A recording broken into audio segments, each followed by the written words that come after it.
जिस दिन मैंने अपनी बेटी को अलमारी के अंदर बंद किया था, वो खुशी से हंस रही थी। उसे लग रहा था कि ये बस एक खेल है, लेकिन किससे पता था वही खेल उसकी 20 साल लंबी कैद बन जाएगा। 20 साल बाद मैं आखिरकार अपने गांव वापस लौटा। मेरा इरादा सिर्फ एक था, अपनी बेटी को ठीक से दफनाना। लेकिन जैसे ही मैं उस पुरानी अलमारी के पास पहुंचा, अंदर से एक मासूम बच्ची की आवाज सुनाई दी। पापा, आखिर आपने मुझे ढूंढ ही लिया। आपको आने में इतना समय क्यों लग गया? 20 साल पहले मैंने अपनी बेटी को उसी अलमारी में बंद किया था और फिर अपनी पत्नी और बेटे के साथ गांव छोड़ दिया था। अब मेरा बेटा शादी करने वाला था। शादी शुभ हो, इसलिए मैं और मेरी पत्नी एक ज्योतिषी के पास गए ताकि सही मुहूर्त निकलवा सके। लेकिन जैसे ही उसने अपनी गणना पूरी की, उसका चेहरा अचानक गंभीर हो गया। ये गणना ठीक नहीं है। क्या आपकी कोई और खोई हुई संतान भी है? उसकी बात सुनते ही मेरे शरीर में सिहरन दौड़ गई। मैंने तुरंत अपनी पत्नी की तरफ देखा। उसके चेहरे पर भी वही डर साफ दिखाई दे रहा था। हम दोनों एक ही बात सोच रहे थे। ज्योतिषी बोला, बेटे की शादी बहुत बड़ा शुभ काम होता है। पूरे परिवार का एक साथ होना जरूरी है। अगर कोई सदस्य इस शादी में शामिल नहीं हुआ तो बाद में बहुत बड़ा अनर्थ हो सकता है। मैंने घबरा कर पूछा, कैसा अनर्थ? वो कुछ पल चुप रहा, फिर धीमी आवाज में बोला, बेहतर होगा आप ये मत पूछिए। अगर शादी सही तरीके से नहीं हुई तो शादी की जगह घर में मातम भी हो सकता है। फिर उसने मेरी आंखों में देखते हुए पूछा, क्या आपकी एक और बेटी भी है? मैंने धीरे से सिर हिला दिया। वो गहरी सांस लेकर बोला, तो यही वजह है। मेरी गणना के अनुसार वो अभी भी बाहर भटक रही है। आपकी बेटी घर वापस आना चाहती है और वो कोई साधारण लड़की नहीं है। उसकी बात सुनकर मेरा दिमाग सुन्न पड़ गया। मेरी बेटी को मरे हुए 20 साल हो चुके थे, फिर वो वापस कैसे आ सकती थी? ज्योतिषी बोला, पुराने समय से एक नियम चला आ रहा है। मृतकों को दफनाया जाता है और जीवित लोग घर लौटते हैं। शादी जैसे शुभ काम में जरा सी भी गलती नहीं होनी चाहिए। पहले अपने परिवार को पूरा करो, फिर वापस आना।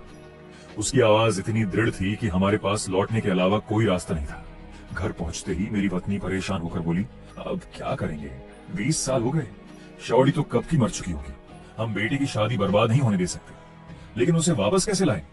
मैंने झुंझलाकर अपने बाल पकड़ ली। मैं खुद भी अंदर से टूट चुका था। मेरी बेटी का नाम चेन शौरी था। अगर वो जिंदा होती तो आज 32 साल की होती। जब वो सिर्फ 12 साल की थी, तब मैंने और मेरी पत्नी लिन चूल्हान ने शहर जाकर काम करने का फैसला किया था। शहर में खुद का गुजारा करना ही मुश्किल था। 2 बच्चों को साथ रखना और भी बड़ा बोझ बन जाता। मैंने कहा, अगर बेटे को साथ ले जाइए तो ठीक है, लेकिन शौरी को यहाँ अकेला छोड़ देंगे तो उसकी देखभाल कौन करेगा? मेरी पत्नी ने बिना किसी भावना के जवाब दिया, उसे किसी की जरूरत नहीं है। उसे घर में बंद कर देंगे, आगे से ऐसे जीना जैसे वो कभी पैदा ही नहीं हुई। उसकी बात सुनकर मैं सन्न रह गया, लेकिन उसके चेहरे पर जरा सा भी पछतावा नहीं था। वो बोली, इसमें अजीब क्या है? गांव में कितनी लड़कियों को पैदा होते ही छोड़ दिया जाता है। हमने उसे 12 साल तक पाल लिया, वही बहुत है। अगले दिन हम सामान पैक कर रहे थे। शौरी और उसका छोटा भाई खुशी खुशी अपने खिलौने बैग में भर रहे थे। उन्हें नहीं पता था कि आज क्या होने वाला है। गाड़ी आने का समय करीब था, तभी मेरी पत्नी ने मुझे इशारा किया। मैं समझ गया समय आ चुका था। मैं अपनी बेटी के पास गया। शौरी, चलो आखिरी बार लुका छिपी खेलते हैं। वो मुस्कुराई, लेकिन मेरा सामान अभी बाकी है। तभी उसका छोटा भाई बोला, दीदी प्लीज थोड़ी देर खेल लो ना।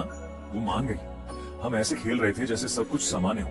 तभी मेरी पत्नी ने फिर इशारा किया। मैंने कहा, इस बार तुम्हारी बारी है छुपने की। तुम अच्छे से छुपना, हम तुम्हें ढूंढेंगे। मेरी पत्नी उसकी तरफ झुककर मुस्कुराई। डरो मत शौरी, मम्मी तुम्हें ऐसी जगह छुपाएगी जहां कोई तुम्हें कभी नहीं ढूंढ पाएगा। फिर वो उसे स्टोर रूम में ले गए। उस स्टोर रूम के नीचे एक पुराना तहखाना था, जिसके बारे में सिर्फ मैं और मेरी पत्नी जानते थे। तहखाने के अंदर एक जंग लगी भारी लोहे की अलमारी रखी थी। जैसे ही मैंने गिनती शुरू की, शौरी उस अलमारी के अंदर जा चुकी थी। अलमारी इतनी भारी थी कि एक बच्ची उसे कभी खोल ही नहीं सकती थी। कुछ देर बाद मेरी पत्नी ऊपर आई। उसके हाथ में ताला था और उसी रात हमने पुलिस में रिपोर्ट लिखवाई कि हमारी बेटी गायब हो गई है। उस समय गांवों में बच्चा चुराने वाले बहुत सक्रिय थे।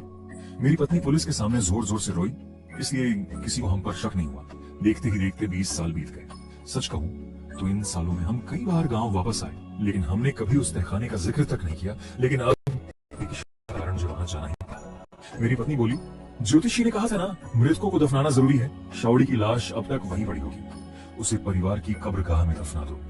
शायद तभी उसकी आत्मा भटकना बंद करेगी। मैं उसी रात गांव लौट आया। हमारा पुराना घर अब भी वैसा ही था, एक मंजिला, सुनसान और डरावना।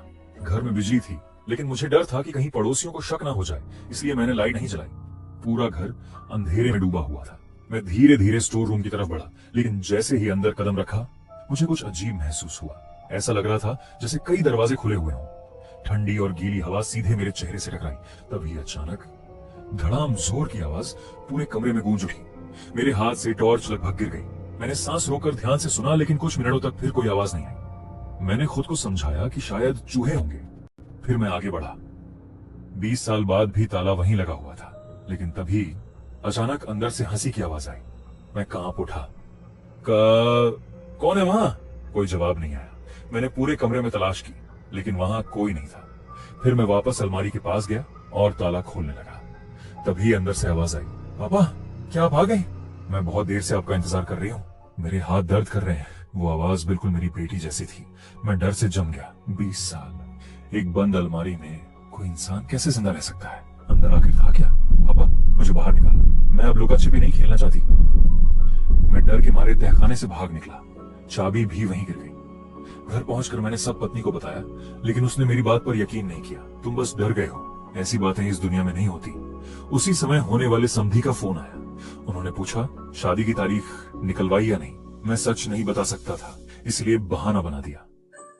उस रात मैंने बहुत शराब पी, लेकिन दिमाग से वो आवाज निकल ही नहीं रही थी। अगर वो इंसान थी तो 20 साल कैसे जिंदा रही, और अगर वो भूत थी तो अलमारी में कैद कैसे थी? इन्हीं सवालों के बीच मेरी आंख लग गई। तभी अचानक किसी ने मुझे झकझोर कर उठाया। बेंटो उठो। मैं घबरा कर बैठ गया। मैंने अलमारी खोल दी। क्या? किसने कहा था खोलने को? वो मेरे पीछे घर